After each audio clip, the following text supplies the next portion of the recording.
All right, we'll say good morning. Let us begin.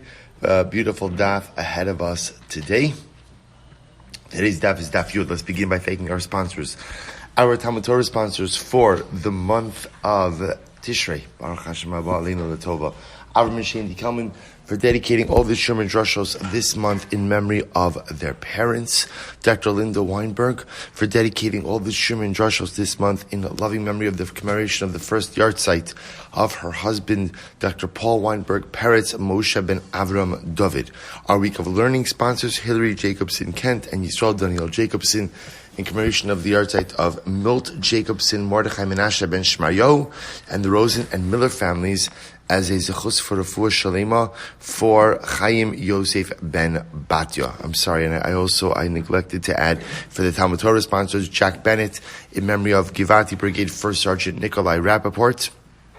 We hope that in the merit of our TALMUD TORAH, all of the neshamos and aliyah, the families in Nechama, and those who require a refuah will have one together with Kol Cholei Yisrael.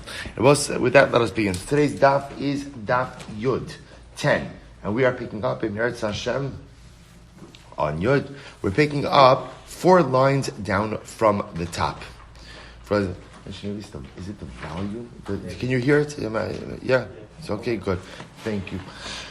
So remember again, we're picking up today with the sugi that we left off with yesterday, which is the contrasting of the shitos of Beis Shammai and Beis Hillel.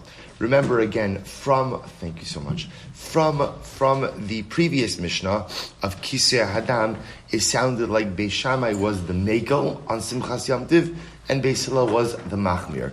We've been contrasting that with this particular discussion we're having over here regarding the latter, and trying to figure out who's the Machmir, who's the Mekel. Says the Gemara, Ela ikashi hakashi. If you have any question, here's going to be the question. We'll say Yud Amud Aleph 10a, 4 lines down from the top. Beis Shammai omrim einot l'nes ha'ali lekatzev alav basar. But we're going to run through a number of cases today. We're going to see each of these cases in depth inside of the Gemara, but we're going to begin in Meretz Hashem to go through them today. So, for example, Beis Shammai say you can't take the ali or the ali, right? What's the ali? Rashi says over here, daf of the kaved. It is a thick and heavy plank. So we'll say in a mortar and a pestle. This is the pestle. Right? So if you can imagine, this was a long, heavy plank used to crush things. Now the act of crush, now Rashi says, V'kochin bochitim l'tigris v'tisni. You use it to crush wheat. So Beis Shammai v'havi malachto le'isr. Now here's what's interesting. This is what's called in halacha, klisha malachto le'isr. So klisha malachto le'isr in Hilchos Muktzim means a utensil whose primary purpose is prohibited on Shabbos. But may have a secondary permitted purpose. Now, what's the secondary permitted purpose of this wheat grinding pestle? Well, it's long and it's flat. So you can actually use it as what? As a cutting board. So that's the shaila over here. So Beis Shammai says, Einot l'nes ha'ali lekatzev alav basar. You can't go ahead and use the pestle to go ahead and cut meat up on it on Yom Tiv, because it's Beis Shammai said that it's muktzah. Or Beis Hillel matirin, and Beis Hillel says it's mutter. So Beis Hillel allows you to move the pestle, even though the pestle is or the ali, because it's a klisha malachto le'isr. But because you're going to be using it in a way that enhances your simchas Yom Tiv, you're permitted to do it. Alma. What do you see from here? You see from here that when it comes to matters of Simchas Yom Tiv, Beis Shammai is Machmir, Beis Hillel is Mekel. To which the Gemara says, but one second, how do you reconcile that with the following? Or Minhi, Hashochet Chayev Va'of, if a person shechts a Chayev or an Oaf, Beis Shammai and Abba say, see, all roads lead back to that Kisei Hadam case. Because what happened in Kisei Hadam?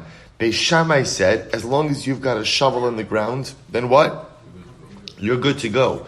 Beis Hillel said, no, you need to have actual dirt prepared from before Yom Tiv, which in that case sounds like Beis Shammai is the Mekel, Beis Shammai is the lenient one, and Beis Hillel is the Machmir. To which the Gemara says, Am Rabbi Yochanan muchlaf es hashita.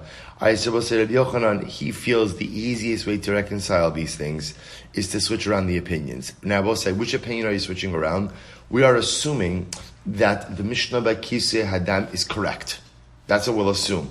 Therefore, Beis Shammai is the Mekel by Simchas Yom Tov, Beis Hillel is the Machmir. And therefore, again, just switch around the Shitas by the Ali, by the Pesel over here. So it's Beis Shammai who allows you to use it, it's Beis Hillel who prohibits it. Okay. To which the Gemara says, Mimai. We'll say, here's what's interesting. The Rabbi Yochanan proposes that because he makes the assumption that halacha lamaisa, everything kind of has to gel with each other, right? He makes the assumption that everything, we'll say, so sometimes in life, when everything has to make sense, everything has to fall into place, so you have to make a lot of terutzim.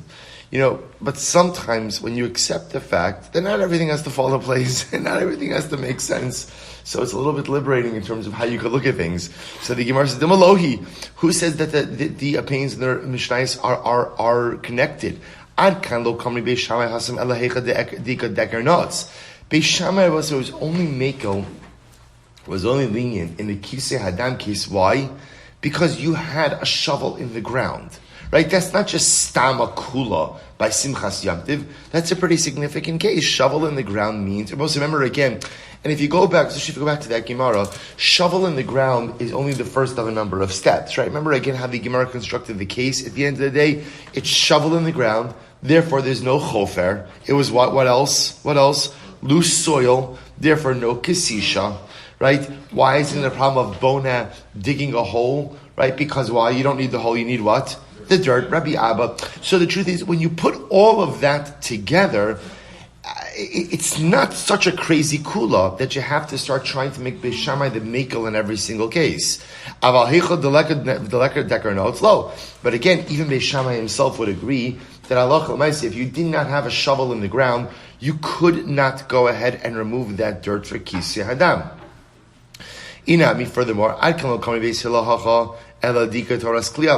Furthermore, Beis Hillel is only mekel over here in the case of the Ali. Why?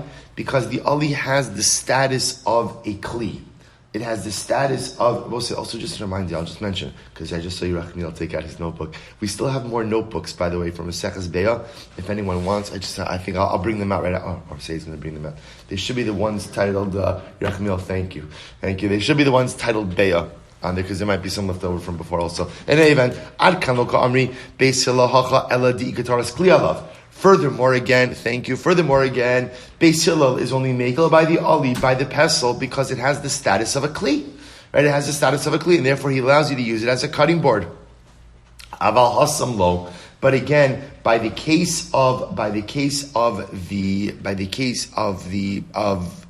hadam, he would not allow you to violate all of those malachos for the sake of Simchas Yom Tov. So I will say, so therefore, once again, the Gemara just shows you can't necessarily establish a pattern of Beis Shammai. So that's really what the Gemara is struggling with. Can we establish a pattern of Beis Shammai always being the mekel by Simchas Yom Tov and Beis Hillel being the machmir? To which the Gemara essentially says, no, because the cases don't necessarily line up like that. But we'll say first wide line, Yud Amud Aleph, 10a. Ela'i kasha ha-kasha. Rather, if you have a question, here's your question. Beis Shammai omrim, ein nostenes ha'arlef ne'adarsan. These are great cases. Beis Shammai says, we'll say, Yom Tov, you shechted your animal. When you shecht an animal, what else do you have now? You have a hide. Now, how would you normally prepare a hide for use? It's actually very interesting. They would tan it. But one of the low-budget ways to tan your hide is spread it out in an area with high pedestrian traffic, right? Because essentially people are walking there anyway. They walk over the hide, and that's part of the tanning process. So the Mishnah says as follows. Shammai says, son, you cannot go ahead and tan a hide. You can't give a hide to a tanner. Now Rashi says over here what that really means is lo yishtachenu b'makom drisas haraglayim. You can't go ahead and put out the hide in a place of high pedestrian traffic. V'lo yagbiu, nor should you lift up the hide. Ela imkin yesh alav kizayis basar, unless of course there is a kizayis of meat on the hide. In other words, if the hide has a kizayis of meat, then ultimately, again, it's movable. If it doesn't have a kizayis of meat, it's not movable. Beis Hillel matirin, and Beis Hillel says that Allah Lamaisi, you're allowed to do it. Now, why does Beis Hillel allow you to do it? This is fascinating. Now, remember, isn't this an issue of muktzah? To which, look at Rashi, Beis Hillel matirin, kasaga daitcha mishum simchas yontiv, di'i lo sharis lei lo shachit. I both say this is fascinating. We don't necessarily think about this. You see, if I'm not allowed to put out the hide, so I guess apparently on some level, if you don't begin the tanning process soon after the shechita, I guess what ends up happening is the hide becomes untannable. If I can't spread out my hide on Yom Tiv, what's going to happen? People won't shecht. Right? This is incredibly important because, again, at the end of the day, getting the meat is one part of shechita, but you have a hide which is quite valuable as well. Beis Hillel says if we don't let people put out the hide, what's going to happen? They're not going to shecht. If they don't shecht, therefore that's going to deprive them of simchas Yom Tiv. So Beis Hillel essentially sets aside the halacha of muktzah in order to facilitate simchas Yom Tiv. So what do you see from here? That halacha l'maisa, Beis Hillel is the mekel and Beis Shammai is the machmir. To which the Gemara says, Alma gabe simchas Yom Tiv, Beis Shammai l'chumra, u Beis Hillel l'kula. So we'll say Urmini, the Gemara is going to try to reconcile this. We'll say 5 lines down in the wide lines. Urminhi. So the Gemara says, Urminhi, hashochet chayev va'ov b'yamtiv. Yet I will say again, remember, this comes back to what we said before. But how do you reconcile this with the case of kisei hadam? Because once again, and now the Gemara is not even quoting and fully, Gemara just quotes like shorthand, right? Shochet chayev va'ov. In shochet chayev va'ov, Beis Shammai is the mekel, Beis Hillel is the machmir. So what's going on? Rabbi Yochanan, so Rabbi Yochanan once again comes along, muchlefes hashita. So Rabbi Yochanan says, just switch it around. It's Beis Shammai who allows you to spread out the hide, and Beis Hillel doesn't. Okay, and therefore that lines up with the positions by Kisei Hadam. To which the Gemara says, Mimai, again, resist the temptation to try to align the cases with each other, because maybe they're just different. Dil malohi ad kan lo kamar Beis Shammai hasam elahecha deika deker notes. Beis Shammai ultimately only allowed you to do the case of the Kisei Hadam when you had a shovel already put into the ground. Aval hecha deleka deker notes lo. But again, remember, even Beis Shammai would say if there's no shovel in the ground, you can't go ahead and dig out the dirt. Inam, another possibility is ad kan lo kamar Beis Hillel hacha ela dechazi lemizga iluya. Furthermore, again, I will say, you know why Beis Hillel allows you to move the hide on Yom Tiv, even if it doesn't have the kizayis of meat? Why? Because it's fit for reclining on it. Otherwise, I will say it was common that a person would just kind of spread out and relax on a hide.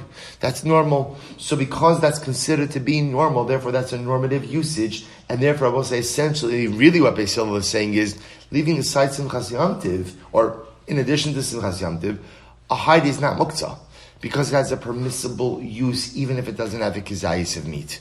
So aval hasam lo, but in the case of kisei hadam, ultimately wouldn't hold that way. So we'll say, so again, once again, we're just showing we can't necessarily establish a pattern of Beis Shammai always being the mekel, Beis Hillel always being the machmir, because the cases are a little bit different. Ali kasha akasha. Beis Shammai omrim, listen to this case, im misalkin es hatrisin biyamtiv. We'll say, we saw this case before, we actually saw this in Shabbos. I think it was Shabbos or Eruvin. Okay, we'll see. We're going to see it again. Both sides want to point out all of these cases are mishnayos that we're going to go into Emirat Hashem in this Masechta. So we'll see all of these sugyas in depth. Ein mistalkin es hatrisin v'yamtiv. You cannot remove. We'll say trisin are literally shutters. Rashi says over here trisin daltos hachalonos. So he calls them the doors of the windows. Right. So what's the door of a window? It's a shutter. But now watch this. Shel chanuyos shesogrin banachalonos balayla o misalkin osam bayom v'nostin osam lifnehem v'shotchin aleyen tavlin limkar l'rabim o b'yomtov mutar likach mechen v'ni amakir oso u'bavat shel yaskir siukom bekas. We'll say this is very interesting. So these trees and these shutters, they were at night when you closed up your store, they were used to close up the windows.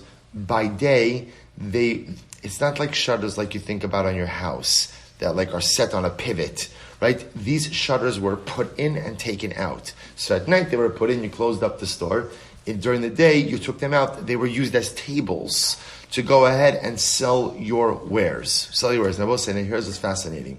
Food merchants were open on Yom Tiv. Jewish food merchants were open on Yom Tiv. Because for Ochel Nefesh, right, halacha l'maisa, you're allowed to cook. So what happened is, who would you go to? So you go to, I shouldn't say, merchants were open. We'll see Jewish, non-Jewish. You could go ahead and purchase food on or ingredients on Yom Tiv from a chenvini who knows you, as long as what? As long as there's no price discussion. Again, we'll see this sugya. So as long as so again, Ruvain knows me. Ruvain the chenvini knows me. So I'm going to take 5 pounds of flour. Okay, so we're not talking any price, but he knows me, I know him. So after Yom Tov, I'll settle up with him. So now watch this. That's actually what we're focusing on here, the shutters. Say misalkin satrisim Yom Tov. So you are not allowed to go ahead and Beis Shammai says you cannot remove the trisin on Yom Tov. Ubeis Hillel matirin af lahachzir. And Beis Hillel says that halacha l'maisa, you're allowed to go ahead and take them out and put them back. Now we're going to see, according to Beis Shammai, this is a problem of boneh, a problem of building. So the Gemara says, Alma gavi simchas yom tiv Beis Shammai l'chol Beis Hillel kula. So you see that when it comes to simchas yom tiv, Beis Shammai is machmir, Beis Hillel is mekel. To which the Gemara says, but how do you reconcile that with the following? Or minhi, the Gemara says, I'll ask you a kasha, hashochet chayiv ha'of b'yom tiv. If a person shechts a chayiv, once again, right? Beis Shammai allows you if the shovel is in the ground, he's mekel, Beis Hillel is machmir. Bishlama Beis Shammai lo kashya hasam diika deker notes hachaleka deker notes. So Beis Shammai is not contradicting himself. Why not? Because he's mekel in a very specific case, namely where the shovel is in the ground. That's the case where he is mekel. Ela Beis Hillel kashya. But how do you reconcile the shittas of Beis Hillel? Rabbi Yochanan muchlefes hashita. Okay, so we'll say that's always Rabbi Yochanan's go-to answer. Switch the positions around. And therefore, halacha l'maisa, it's Beis Shammai who allows for the removal and the returning of the trisin, of the shutters, and Beis Hillel prohibits it. To which the Gemara says, maybe not. Inami avkan lo kamer Beis Hillel hacha ela mishum de'in binyan bekelim be'in stira bekelim aval hasam lo. Once again, the Gemara answers about say that what? That halacha l'maisa, it's a different halachic discussion. What's the machlokes over here? Do we say that there is binyan and stira? Do the malachos of building and demolition apply to utensils or not? Rabbi says, so that is a raging machlokes in halacha, right? Everyone agrees that boneh, right, binyan and stira, building and demolition, apply to something attached to the ground, or I should say even apply to the ground. The shaila is, do those malachos apply to utensils or not? Beis Hillel holds no. And therefore Beis Hillel says there's no problem taking out the shutters and putting back the shutters. Beis Shammai says, yes. And therefore, halacha l'maisa, there's a problem taking out and putting back. But the truth is, that's independent of their respective views by Simchas Yom Tov. Therefore, I will say, the Gemara does not prove a pattern in Beis Shammai or Beis Hillel. So it turns out that halacha l'maisa, there are going to be cases of Simchas Yom Tov where Beis Shammai is mekel and Beis Hillel is machmir, and cases where Beis Hillel is machmir and Beis Shammai is mekel. And there's a simple reason for that, because each of these cases never fully centers only on the topic of Simchas Yom Tov. All of these cases involve secondary halachic considerations as well. Beautiful. New Mishnah. Beis Shammai Omrim. Beis Shammai Omrim, lo yita ela im ken yanami ba'od yom. We'll say this is great. We're back to the doves. Right? So in the last Mishnah, we spoke about moving the ladder in the dove coat, right? Are you allowed to do that or not? In this Mishnah now we're speaking, and we'll go through the Shulchan Aruch with all of these cases. In this case, we have as follows. You know you want to take doves from the dove coat on Yom Tiv. So the Shaila Rabbi say is, what level of preparation do you have to do? In other words, do the doves have to be prepared before Yom Tiv in order to go ahead and use them on Yom Tiv? Now, I will say we're going to see that this case is being illustrated by doves. And yet say we're not going to see this case. No one says you have to prepare your cow or your sheep, right? Or your chickens for that matter. Why? What's the difference? Well, I'll leave out chickens for now, right? But your cow and your sheep, I'll say, what's the difference? This comes into the difference between domesticated and non-domesticated animals. Domesticated animals are always considered to be muchan for use. Right? They're considered to be ready. Okay? My cow's not going anywhere. My sheep's not going anywhere. Doves, because of the nature of doves, is that what? They come and go, right? They have the ability of flight. So therefore, interestingly enough, what the Mishnah is coming from the perspective of, in order to use it on Yom Tiv, there has to be a hachana. There has to be a preparation, right? It has to be set aside. The shaila is, what type of preparation, or what type of preparation is the wrong word, designation. Does there have to be? So here we go. Beis Shammai omrim lo yito ela im kenia ne'emim ba'al yom. So Beis Hillel says, this is interesting. You have to go into the dovecote on, or I guess reach your hand into the dovecote on Erev Yom Tiv and pick up the ones you're going to use, right? Pick it up, put it down. Pick it up, put it down. Now, nanea could also mean just like, I guess like poke it, right? Move it. So the Gemara says, Mishnah says, sorry, Beis Hillel says, no, Omeid va'omer zev za'ani notel. Beis Hillel says, you don't have to start moving doves, but rather all you need to do is to say, what? Stand by the dovecote and say, I'm going to use that one, and that one. Good, says the Gemara. The machlokes is with the first batch of doves. So we'll say, so apparently, doves give birth to a new batch of offspring each and every month. Interestingly enough. So the Gemara says over here that the machlokes over here between Beis Shammai and Hillel is only with the first batch. The Beis Shammai Savri, Beis Shammai says you have to go ahead and have also, interestingly enough, the general derech is actually interesting. This is good to know in case you're getting into doves. The general thing with dove farming, dove cultivation, dove raising is you usually leave the first batch. You don't take them to eat because they're the company for the mother.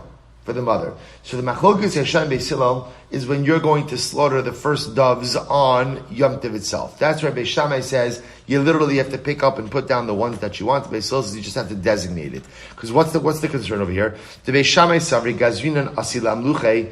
Beis Shammai says we're concerned that halacha l'maisi you're going to change your mind. Now what does that mean? Take a look at Rashi. Gazrinan ki shakiluhu lamachar asila amluche v'chayis alayhu v'havei tiltul shelo letzorech. So this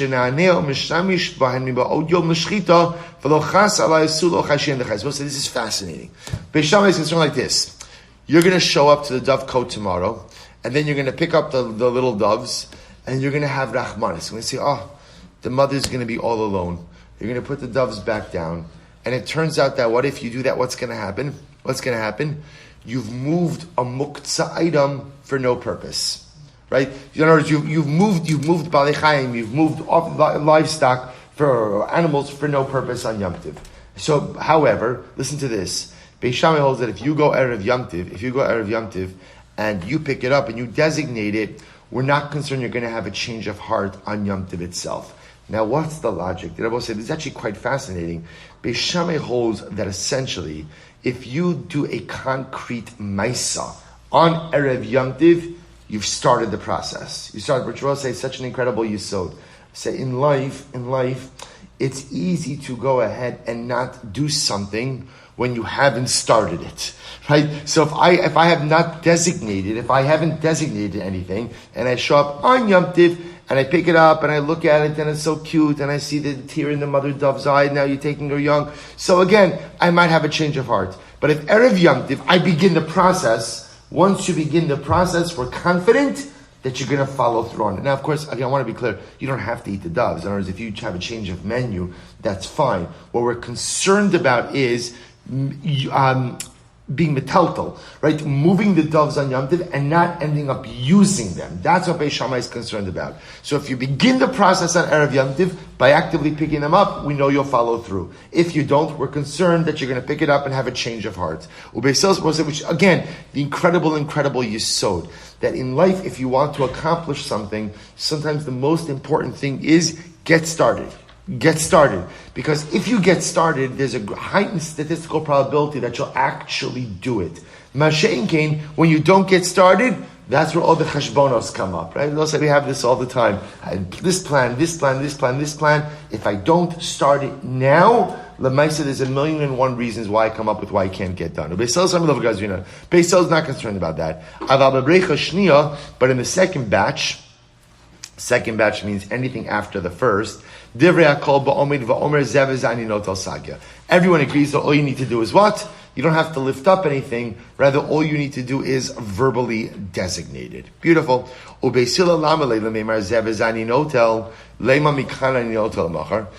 say, the Gemara now asks, according to Beis Hillel, why do you have to say zev zeh? Right, that's right. So Beis Shammai is requiring you literally to go over to each dove that you're going to take and lift it up on Erev Yom Tiv. Beis Hillel says you have to lift it up, but you have to say, I'm going to take this one, and this one. Why? Why can't you just stand in front of the dovecote and what? Say, Mikan ani nota lamachar. I'm taking doves from here. I have to designate this dove, that dove. Just say, I'm taking doves from here tomorrow. Well, maybe you'll say, Beis Hillel doesn't subscribe to the concept of breira, because they will say that idea works very well if you hold of breira, right? Namely, retroactive clarification. So the next day, if you on Erev Yom Tov, you stand there and you say, Mikan ani ochel, from here I'm taking tomorrow, and then the next day you show up and you take a couple of doves, it turns out that it's retroactively clarified that that's what you took, was that what you intended for from Erev Yom Tov. Is that true that Beis Hillel doesn't hold of breira? Now we learned, Hameis babayis, if you have a corpse in a house, v'lo psachim harbe, now we'll say, here's the case. You have a corpse in a house and there are many exits or doorways from the house. So what's the halacha? Kulan tameim. They will say, now any kelim that are under those doorways, by definition, will be tamei tomas meis. Niftach echad mehen. However, if one of the doorways is open, hu tamei v'kulan torin. They will say, just the short synopsis of this halacha is as follows. If you have many doorways in a home and there's a corpse in the home, on a technical level, only the doorway through which the mace is going to be brought out ultimately conveys tumah, right, to anything underneath it. The shayla is when you have many different doorways and it's not immediately clear which doorway you're using to take the mace out. So that's how the Mishnah says, if one of the doorways is open, the utensils underneath that doorway are tamei. V'kulan tar, and everything else is tar. Chashav lo tzil be'echad mehen, o b'chalon sheish bo arba al arba. If you had in mind to take out the mace from one entrance, or for that matter, through a window that was at least 4 tefachim by 4 tefachim, matzelas akola psachin kulan. So intention to take the mace out of one of the exits, by definition, saves the rest from tumah. Beishamai omrim, when is that so? V'hu shechashav lo tzio ad shelo yamos hameis. Beishamai says, yeah, that's true, as long as what? As long as you had that intention when? Before the person died. Ubeis Hillel omrim af mishe yamos hameis. And Beis Hillel says, no, even if you had that intention when? After the person died, which I both say essentially means what? You could rely, that you're relying on what? Breira. So the Gemara says, ha itmar alo amarabo letaris apsochem mikaralaba. Rabba said about that, even Beis Hillel both say, that only works to go ahead and create tara for the other entrances going forward. It doesn't work retroactively, so it's not really a din of breira. V'chino arboshia letaris apsochem mikaralaba. Mikaralaba in mafreya lo. Rava Amarabba says no. The olam lemafreya. Rava says it even works ultimately again retroactively. In other words, Rava says so. Therefore, again, it is a din of breira. So Beis Hillel is literally saying is that halacha l'maisa. Once you go ahead and you decide on a way that the mace is going to be taken out, even though when are you deciding this? After the mace died, retroactively it's been clarified that that is the exit for the mace, and therefore there was no tumah in anywhere else in the home. So I will say, so Beis Hillel does hold a breira. Now I will say, if Beis Hillel holds a breira, so let's take a step back. If Beis Hillel holds a breira, then what? Then in the case of the doves of Erev Yom Tiv, what should you be able to do? What should you do? Just stand by the entranceway and say what? Say what? I'm taking from here tomorrow. You don't have to say, I'm taking this one, I'm taking that one. Just say, I'm taking from here tomorrow. That's it. And then tomorrow, on Yom Tiv, when you come and you take the doves, it becomes retroactively clarified which ones you had in mind. But yet, that's not what the Mishnah says. Right? The Mishnah says that according to Beis Hillel, you have to stand, you don't have to lift them up, but you have to say what? Zeh, zeh, zeh. You have to identify. V'ha'chainu taima, dilma metaltel, v'shavik, metaltel, v'shavik, become metaltel, midi, delo chazile. But we'll say, what are we concerned about Beis Hillel? We're concerned that if you don't actively designate them on Erev Yom Tov, what's going to happen? You're going to come to the dove coat on Yom Tov, you're going to lift up a dove. You're going to say, I'm going to take this one. And then what's going to happen? It's too scrawny. It's too little. You're going to put it back. Or you pick up a dove. It's too zaftig, right? It's too big. I want something a little bit smaller, right? So the concern, and then what ends up happening? So I will say, the act of handling animals without using them at the end of the day is a problem of muktzah. So in order to avoid that, Beis Hillel says, actively designate on Erev Yom Tov which ones you want to take. And that way, again, I will say it's the same yisod. Sometimes you just have to commit to something, right? There are always people who are focused on what's the next best thing. Sometimes what you just have to do is pick up what you have, right? Designate what you have and go forward with it. So the Gemara says, "V'ha amrit ba'omid va'omer zev v'zani notel sagya." But 1 second. But Beis Hillel doesn't require you to lift up each one. Beis Hillel just requires you to do what? To stand and say zev v'zani omid. Tush Gemara says, "You're right. Hani mili me'erev yamtiv." That's true ultimately again on Erev Yom Tov. So on Erev Yom Tov, it's enough just to go ahead and stand by the entranceway of the dovecote and say, I'll take this one, and that one. Ava b'Yom Tov also. But remember, Beis Hillel would not allow you to do this on Yom Tov. So you're both say, interestingly enough, according to Beis Hillel, apparently if you did not designate the doves on Erev Yom Tov, then what? On Yom Tov, you can't take them.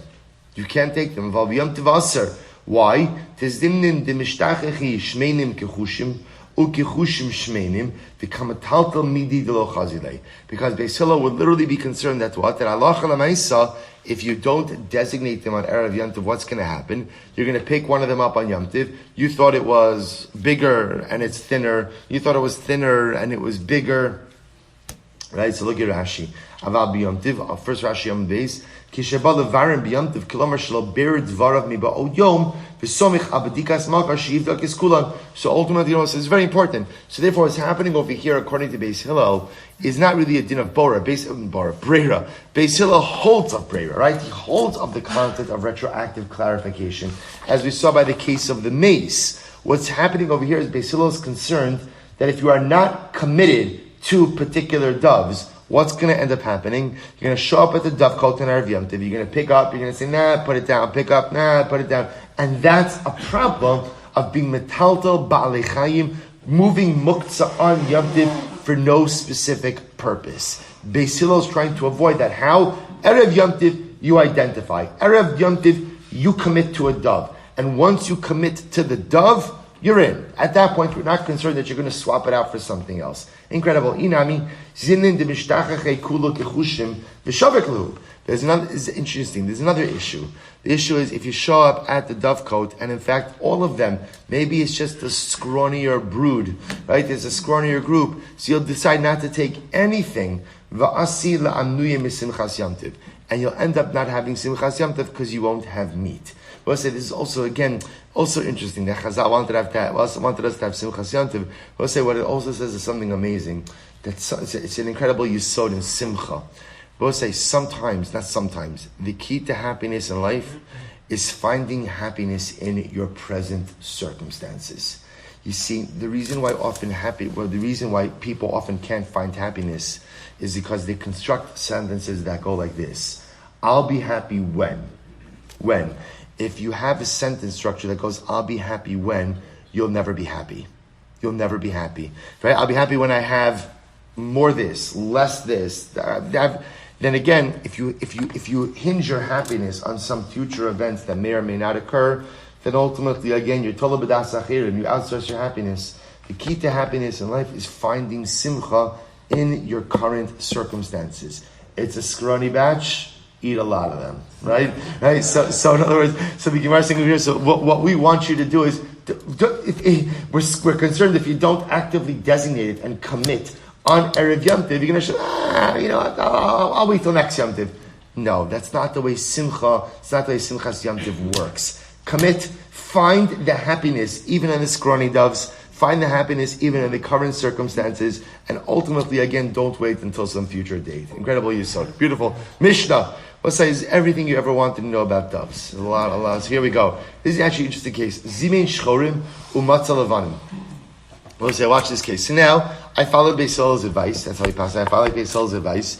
And I went over to the dovecote on Erev Yom Tov. And they said, okay, I'm going to eat this one. Let's say again on Erev Yom Tov, I designated black doves. Umatzah levanim. I come back Yom Tov morning, and what do I find? White doves. Levanim umatzah shchorim. Or ultimately again, I designated white doves, and I went ahead and found black doves. Or shnayim umatzah shlosha. Interestingly enough, I went ahead and I found two. I designated two. And I come back, Baruch Hashem, and I find three. Asurim. All these cases are asur. All these cases are asur. We'll discuss why. Shlosha matzah shnayim. What happens if on Erev Yom Tov you designated 2 doves? Right? Sorry, 3 doves. And what happens? You come back on Yom Tov and what? You find 2 mutarim. Ultimately, again, the doves are mutar. Besochakan. What happens if you designated the doves while they were in the dovecote? Umatzal ifneakan. And you found them outside of the dovecote. We'll discuss. There was like a little ledge, a porch, on the dovecote. So asurim. Ultimately, they're asur. Vim ein sham elaheim. But if there are no other doves except for these, hareheim mutarim. Hare elu mutarim. Then ultimately they'll be mutars. Good. So we'll identify. We'll explain the case. So we'll say pshita. So we'll say, so now, what's the case of the white doves and the black doves? In other words, we'll say, the Gemara says, okay, if on Erev Yom Tov, I went ahead and I designated black doves, and I come back on Yom Tov, and there's white doves, it's pretty clear that what happened? Right? We'll say, like, this isn't that, like, they identify differently now, right? This is Lamaisa, again, that it's actually like different doves. It's different doves. Right? In other words, that they were black, now they're white. So of course it's also. It's a different batch. It's a different batch. Remember, I will say this because that's what I said before. The reason why doves in general need hazmana, the reason why they need to be set aside is because since they're non-domestic, they come and go. So halacha l'maisa, it's a different set of doves. So what's the answer? Of course it's asur. To which the Gemara said, what's the pshat? Amar Rabba, hacham ayaskinon, kigon, watch this, kigon, shezimein shchorim ulevanim. Erev Yom Tov, I have 2 batches of doves. I have white doves and I have black doves. And I designated both on Erev Yom Tov, v'hishkim umatzah shchorim b'makom levanim, or levanim b'makom shchorim. So what happens? The white doves live in one compartment, and the black doves live in a different compartment. And here's what's interesting. The next morning I show up and they switch, and now the black doves are where the white doves were, the white doves were where the black doves were. So we'll say, now there are 2 conclusions you could potentially draw in this situation. What would you have thought? Ma'odetema, hani inhu, ninhu, v'ishapuche yisapich. Again, I could draw the logical conclusion that what? It's all the same doves. Just what happened? A little house swapping. Right? The dovecote swapping, right? That's all that happened over here. The black ones moved here, the white ones moved here, but b'pashtus, it's the same doves. Kamash malon, no. Kamash malon, the Mishnah teaches me, hanach azlu la'alma v'hani achrini ninhu. To which the Gemara says, no, that's not what we assume happened. In fact, what we assumed happened is the black doves and the white doves that you designated on Erev Yom Tov, they're gone. The ones who are here now in the different locations, new doves. And I will say, this actually yields a fascinating halachic conclusion. Listen to this. Rov v'karov halach achar harov. I will say, this is very interesting. So Chanina says in general, I will say, let's say you have a situation, and we're not sure how to clarify it. And if you go after proximity will yield one conclusion. And if you go ahead and you go after rov will yield a different conclusion. I both said this is a perfect case like this. Think about this for just a moment. Erev Yom Tov, you went ahead and you designated the white doves and the black doves. Let's just say, for argument's sake, the white doves were in the left dove coat, the black doves were in the right dove coat. What happens? You show up the next morning and they're switched, right? The black ones are in the left, right? The white ones are in the right. So I will say, there are 2 ways that you could clear this shaila, right? 2 ways you could pass in this shaila. Number 1, karov. Look at proximity. Based on proximity, what would we say? It's the same doves. It's the same doves.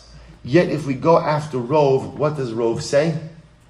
The majority of the doves in the world are not the doves I had in my dove coat on Erev Yom Tov. So rov would tell me, these are new doves. So I must say, this is fascinating. When you have a conflict between karov and rov, which one wins? To which the Gemara says, rov. Rov wins over karov, which is really fascinating. Majority wins over proximity. And therefore, halacha l'maisa, we assume these are new doves, and therefore, halacha l'maisa, I cannot use them on Yom Tov. Really quite interesting. So the Gemara says, furthermore, halach acharov, kidamra Abaye bedaf, hachanami bedaf. So we'll say, what's the pshat over here? Kidamar b'daf, look at Rashi. Kidamar b'daf, first white line in Rashi. Sheyesh la'adaf lifnei ha'shavach bolet, v'yotzei menu, v'sham b'in v'yoshin yonim de'alma, tadir, she'yireim likani. So we'll say, furthermore, Abaye said, what's the case? The case we're going to see is just a little bit, where there's like a ledge in front of the dovecote. Now, when you have a ledge in front of the dovecote, what does that invite? What does that invite? Visiting doves. Right? Visiting doves, right? Not everybody has a space in the dovecote, right? But if you have a ledge, that invites doves from the world to be able to come. So because you have a ledge, therefore again, that invites doves from the row, from the rest of the world to come. And therefore, when you find your black doves and white doves in different places in their dovecotes, right? Different dovecotes the next morning, we assume it's not the same doves and they switched places, but rather what? We assume it's new doves. Panim chadoshos bo lekan. New doves, and therefore they will be aser on Yom Tov. Incredible. Let's go back there. Shloshu matzah shnayim mutarin. So also remember again, the Mishnah said that if you went ahead and you started out with three, shnayim. I skipped. Shnayim umatzah shlosha asurin. Right. So it says, listen to this. If you designated on Yom Tov 2 doves, and you come to the dovecote on Yom Tov, and now there are 3 doves, they're aser. I will say, it's easy to say, the Rebbe Shalom loves me. Look how much he loves me. Right? I only designated 2, he gave me 3. The Gemara says, no, that's not the cheshbon. I mean, cheshbon does love you, but it's a different cheshbon. Manavshach, the Gemara says, I-achrini ninhu, ha-achrini ninhu. So I'll say, ultimately, again, if it's another dove, it's another dove, right? In other words, that lemaisa, again, all I know is that there's a dove that I did not designate. So because there's a dove that I didn't designate, so ultimately, again, it's there. But so bottom line, the Gemara says over here that halacha lemaisa, no matter how I look at this case, there's something here that I did not designate. And what? See, there are 2 possibilities. 2 possibilities are either it's totally 3 new doves that I did not designate on Erev Yom Tov, or even if it's not 3 new doves, but it's only what? It's only what? 1 new dove plus the 2 that I designated. The assumption is no matter how much I love my doves, I can't tell them apart. Right? So Lamais, again, there's a new dove mixed in there, which precludes the use of the entire batch. Okay, next case, that's Shnai Matzah Shlosha. Next case was Shlosha Matzah Shnai Mutarin. On the other hand, if you designated 3, and the next morning you show up and you find 2, you're allowed to use the 2. My taima, hani inhu ninu, v'chad minayhu azla alma. Because we'll say, ultimately, again, what we assume is, look, that the 2 that are left are part of the original batch, but the 3rd flew away. In other words, we assume that those 2 are still the same 2, just the 3rd one flew away. To which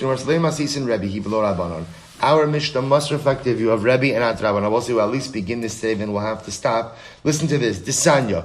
We'll say this is a fascinating case. Hanach, manach, umatzah masayin. We'll say this is about money of Meiser Sheni. So imagine for a moment you have a chest in which you keep your Meiser Sheni, right? Meiser Sheni is, remember, produce that you separate out that you have to take to Yerushalayim. So I went ahead and I put my money, I put $100 of Meiser Sheni in a box, my Meiser Sheni box. And lo and behold, I open up my Meiser Sheni box, and what do I find? 200. What's the halacha? Chulin u'Meiser Sheni mu'urav and zebah de'divrei Rebbe. Rebbe assumes that what must have happened over here is I inadvertently put chulin money in that box as well. So 100 is Meiser Sheni, 100 is chulin. The Chachamim say hakol chulin. The Chachamim say no, everything is chulin. Everything is chulin. Ultimately, again, why? Because the Chachamim work on the premise people do not mix Meiser Sheni and Chulin money together. So if you open that box up and you find extra money, it must be that you removed the Meiser Sheni money at some point in time, but you forgot that you did it, and now you just deposited Chulin money in here. So all of the money in there is Chulin. We'll stop over here. We'll have to pick up Emirat Hashem with this case tomorrow. It's really very interesting, and then we'll take the Meiser Sheni case and Emirat Hashem, link it back together with the 3, which become 2 as of Yom Tov morning. Shkach Rabosai.